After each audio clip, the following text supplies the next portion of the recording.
Ce qu'il faut comprendre, c'est qu'en tant que femmes afro-caribéennes, nous avons beaucoup d'énergie masculine. Nous sommes des femmes qui ont été masculinisées. Et d'où ça vient tout ça? Ça a été un mécanisme de survie. Parce que, évidemment, à l'époque de l'esclavage et du colonialisme, il n'y avait pas de famille. Il n'y avait pas l'homme qui exerce son rôle de protecteur, de pourvoyeur, et la femme qui exerce son rôle de nourricière spirituelle, de mère. La femme devait incarner à la fois le père et la mère, la femme et l'homme. Donc, ce traumatisme, en fait, il a perduré jusqu'à aujourd'hui. Et il fait qu'aujourd'hui, les femmes antillaises sont tout le temps dans le côté « je vais gérer, je vais faire, j'ai pas besoin ». Et c'est un problème parce que nous, on reste avec trop d'énergie masculine et nos hommes restent avec pas assez. Et ça crée un déséquilibre.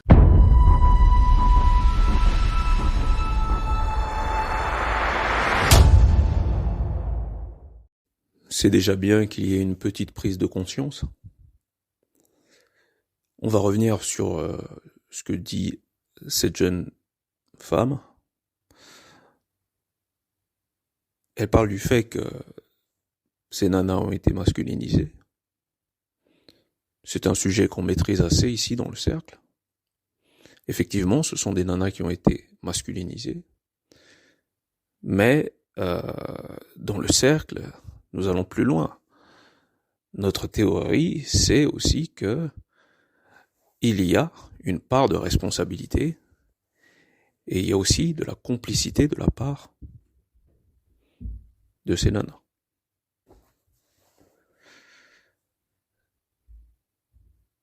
Et donc, il ne s'agit pas juste d'un système qui oppresse, qui castre, etc.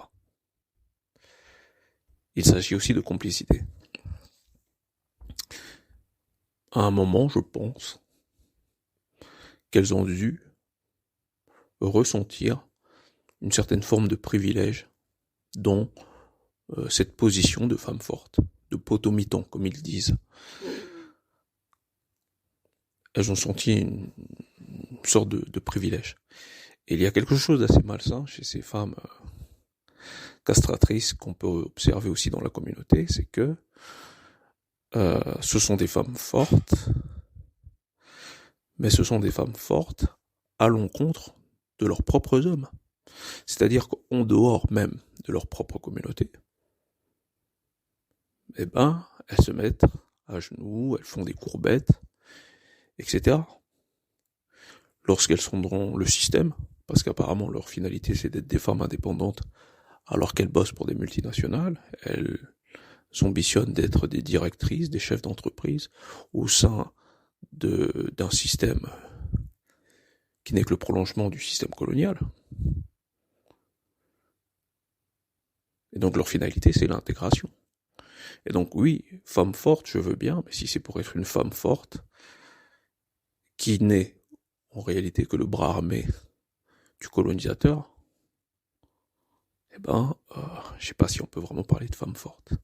Et ça va être le cas de ces femmes, la majorité de ces femmes dites fortes. Et donc, d'après nous, dans le cercle, il y a contribution, bien entendu, de l'histoire, donc de la colonisation et de l'esclavage, mais il y a volonté aussi de ces femmes d'être complices du système au prix du sacrifice de futures générations masculines.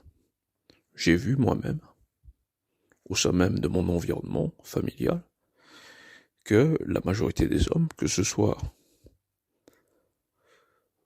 en Occident ou au pays, ça ne les dérange pas vraiment d'avoir des hommes qui soient sacrifiés. Parce qu'en réalité, lorsqu'il s'agit de faire preuve de force ou de faire mention du fait qu'on est une femme forte, la finalité c'est forcément d'induire que les hommes sont faibles. En d'autres termes, qu'on a besoin de femmes fortes. Et si on a besoin de femmes fortes, c'est parce qu'on n'a pas besoin d'hommes forts. Donc l'un ne va pas sans l'autre, les deux sont corollaires.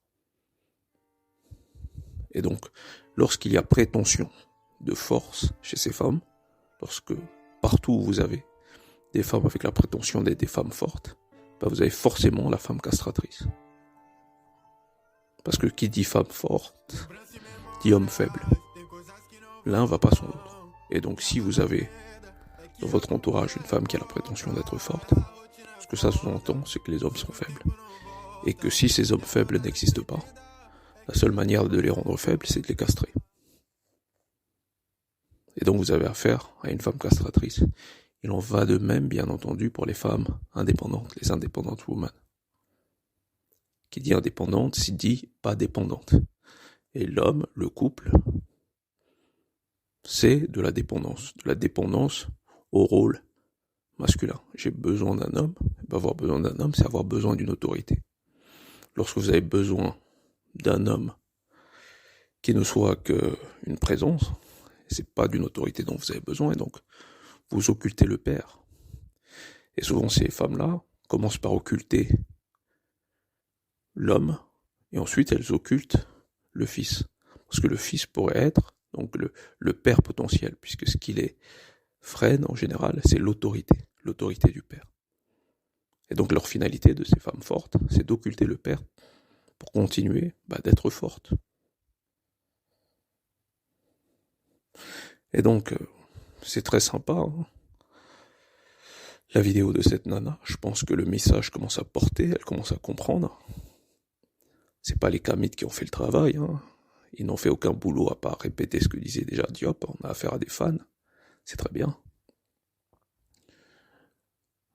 Si vous allez chez Bob Ali Makassi et que vous disiez que vous voulez initier des garçons, vous faites bloquer. Je sais pas si c'est lui ou c'est sa nana qui va vous bloquer. Peut-être même que c'est sa nana directement. Donc voilà le genre de finalité donc de cette propagande de femmes fortes, de cette propagande gynécocrate. Et donc, où sont les hommes forts? Les Asiatiques n'écoutent pas les femmes. C'est pas la finalité d'un homme asiatique de savoir ce que les femmes pensent. C'est pas du tout la finalité des hommes occidentaux, des hommes latins, des hommes arabes de savoir ce que les femmes pensent. Parce que les hommes forts existent. Qu'on n'a pas besoin de femmes fortes lorsqu'on a des hommes forts. Mais dans une communauté comme la communauté noire où il n'y a pas d'hommes forts, on s'attarde toujours sur les besoins des femmes. Alors qu'on est en carence de guerriers. On est en carence de révolte. Qui va faire la révolution? D'après Bob Ali Makassi, les nanas aussi participent à la révolution. On a pour exemple des images destructeurs comme les Black Panthers, les Angela Davis, etc., qui aujourd'hui soutient les causes LGTB. C'est bien vous dire à quel point les causes révolutionnaires ne sont pas du tout une réalité féminine, et lorsqu'elles s'y intéressent, c'est souvent par coquetterie.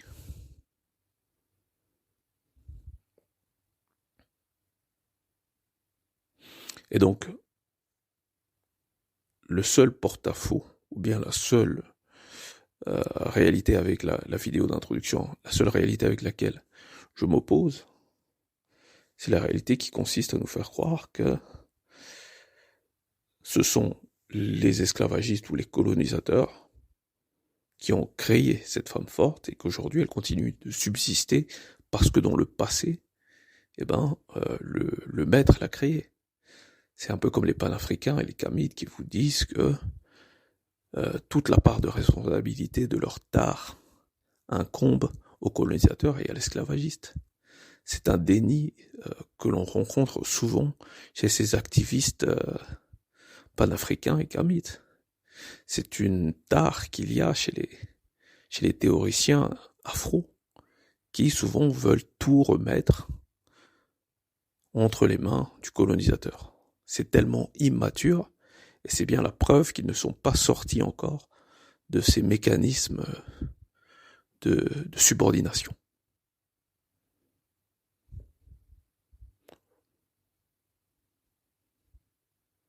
La réalité, c'est que ces femmes-là, prennent beaucoup de plaisir à castrer leur propre progéniture masculine.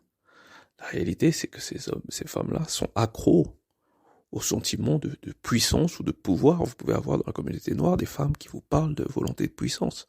On est où là? La vérité, c'est qu'elles sont accros à ça. Elles y ont goûté. J'ai un pote maghrébin qui m'avait dit, une fois qu'une femme monte sur ton dos, elle veut plus redescendre. Et c'est dans cette situation que nous sommes avec ces femmes-là. Et donc on va s'appliquer avec intelligence, avec sagesse, à déconstruire toutes ces réalités. Donc bien entendu, merci à la sœur. Il y a la contribution de l'histoire, du colonisateur et de l'esclavage qui a fait de nous ce que nous sommes. Mais si nous perdurons dans la situation dans laquelle nous sommes, c'est parce qu'il y a dans notre communauté une majorité de complices. Merci.